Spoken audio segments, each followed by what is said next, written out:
தமிழகம் முழுவதும் 364. இந்த விவரம் இல்லைங்க, என்ன வேணும் உங்களுக்கு? கேள்வி கேளுங்க. நீங்கள் இவ்வளோ முன்னாள் அமைச்சர், நீங்கள் எல்லா அனுபவம் உங்களுக்கு இருக்கு. டைரெக்டாக கேள்வி கேளுங்க. இல்லை, இப்படிப்பட்ட விவரங்கள்லாம் அரசுக்கும் தெரியும், உங்களுக்கும் தெரியும். வினாக்கு வந்துடுங்க, என்ன வேணும்? 49 சாலைகள் திருவண்ணாமலை மாவட்டத்தில் எடுக்கப்பட்டதாக மாண்புமிகு அமைச்சர் அவர்கள் பதிவு செய்திருக்கிறார்கள். ஆனால் திருவண்ணாமலை மாவட்டத்திற்கு எடுக்கப்பட்ட சாலைகள் 10 என்பதை இங்கே பதிவு செய்கிறேன்.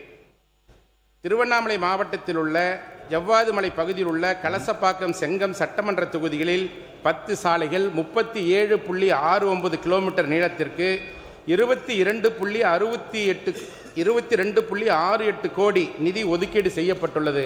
தற்பொழுது இந்த சாலைகளை எக்ஸ்போர்ட் கமிட்டி, மாநில தர மதிப்பீட்டு குழு மேற்கண்ட சாலைகளை ஆய்வு செய்த பின்பு மலைப்பாங்கான ஆறு ஓடைகள் நிறைந்த பகுதி என்பதால் மேற்கண்ட நிதியில் இந்த சாலைகளை பராமரிக்கவும் தரம் உயர்த்தவும் இயலாது என்று கருத்துரை தெரிவிப்பதாக அறிகிறேன்.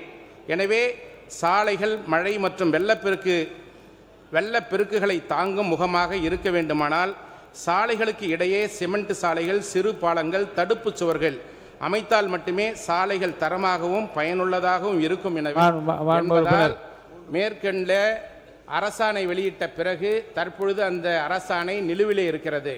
அந்த நிலுவையிலே இருக்கின்ற அரசாணைகளுக்கு கூடுதலாக நிதி ஒதுக்கீடு செய்யப்பட்டு அந்த வனத்துறையின் மூலமாக அனுமதி அளிக்கப்பட்டு உடனடியாக சாலைகளை மேற்கொள்ள வேண்டும் என்று மாண்புமிகு அமைச்சர் இங்கே பதில் சொல்றதுனா சொல்லலாம். மாண்புமிகு வனத்துறை அமைச்சர், மாண்புமிகு அவை முன்னவர்.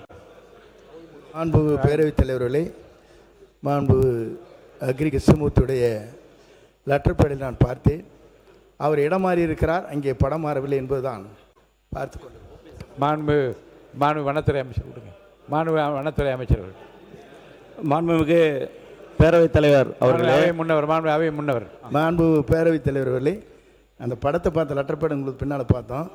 ஓபிஎஸ் உடைய படம் அங்கே இருக்குது. இன்டெல்லாம் போட்டல, அங்கே இடம் மாறி இருக்கிறார், ஆனால் படம் மாறவில்லை என்பதுதான். வனத்துறை அமைச்சர் உட்காருங்க. வேணாம், உட்காருங்க. லைட்டர் வெயில் எடுங்க, ஒரு நகைச்சுவையாக எடுத்துக்கோங்க சில விஷயங்களை. வாங்க. மாண்புமிகு பேரவைத் தலைவர்களே, அனைத்திந்திய அண்ணா திராவிட வேண்டாம், அதெல்லாம் வேண்டாம். நான் அனுமதிக்கல. ஐ டு நாட் வாண்ட் திஸ். இதை நான் அனுமதிக்கல. உட்காருங்க. நீங்கள் உங்கள் கருத்து மட்டும் சொல்லுங்கள் சார். சில விஷயங்கள் நகைச்சுவையாக எடுத்துகிட்டு விட்டுருங்க. அதோட அது ஒன்றுத்துக்குமா வந்து நீங்கள் பதில் சொல்லிட்டு இருப்பீங்க. விட்டுருங்க. துணை கேள்வி தலைமையில் இன்றைக்கு நாங்கள் செயல்பட்டுக் கொண்டிருக்கிறோம். மரியாதைக்குரிய எங்களுடைய மூத்த அண்ணன் செங்கோட்டையன் அவர்கள் இடம் மாறி இருந்தாலும் கூட சார், அப்போ நான் என்ன நடந்துச்சுன்னு விளக்கம் சொல்லட்டுமா? எல்லாம் மக்களுக்கும் இந்த மாமாடு எல்லாம் மொத்த பேருக்கு என்ன நடந்துன்னு நான் சொல்லட்டுமா? பேசாதீங்கன்னா பேசாதீங்க. அதுக்கு மேலே